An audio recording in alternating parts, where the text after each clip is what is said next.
Assalamualaikum warahmatullahi wabarakatuh.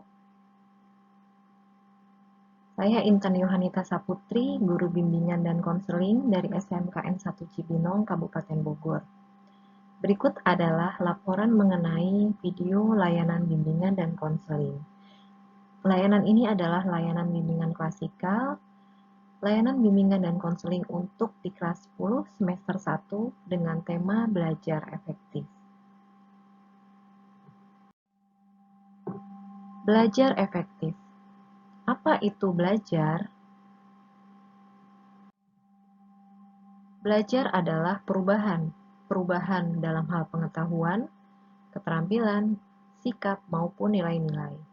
Adapun faktor yang mempengaruhi belajar antara lain faktor intrinsik dan faktor ekstrinsik. Ini adalah sikap siswa yang baik. Yang pertama mempunyai tujuan belajar, lalu mempunyai minat terhadap pelajaran, dan yang ketiga percaya terhadap diri sendiri. Adapun masalah-masalah mengenai cara belajar yang sering dialami oleh siswa antara lain kesulitan mengatur waktu belajar, ketidaktahuan mengenai standar tugas, kebiasaan membaca yang lambat, lalu tidak mengetahui cara belajar yang efektif, dan sulit untuk berkonsentrasi. Bagaimana cara untuk dapat belajar dengan efektif?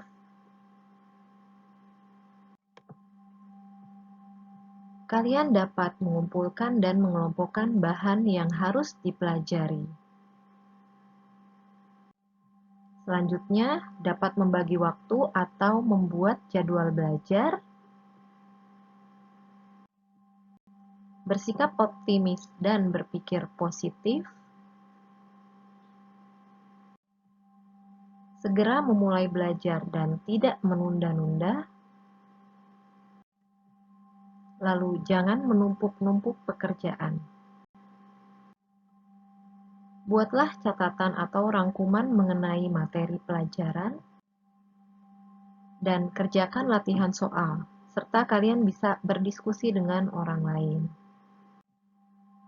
Selanjutnya adalah jauhi variabel-variabel atau hal-hal yang dapat mengganggu konsentrasi kalian. Nah, itu tadi cara belajar yang efektif. Nah, selanjutnya adalah bentuk dan cara belajar yang baik. Kalian bisa lihat ada poin 1 sampai poin 4. Lalu ada cara membaca buku yang baik, antara lain kalian bisa menyelidiki dan melihat garis besar buku.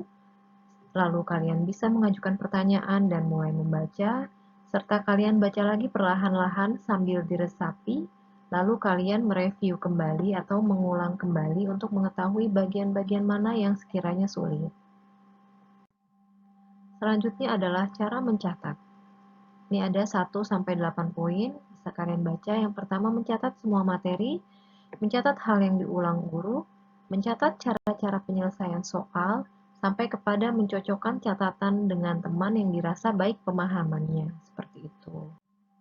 Selanjutnya adalah cara mengatasi untuk kesulitan berkonsentrasi. Kalian dapat menumbuhkan minat terhadap pelajaran, dapat menikmati tempat belajar sebagai tempat yang nyaman, lalu usahakan meja belajar kalian itu bersih, dan kalian istirahat jika kalian rasa memang telah jenuh, seperti itu. Nah, ini adalah cara-cara belajar efektif yang bisa kalian terapkan.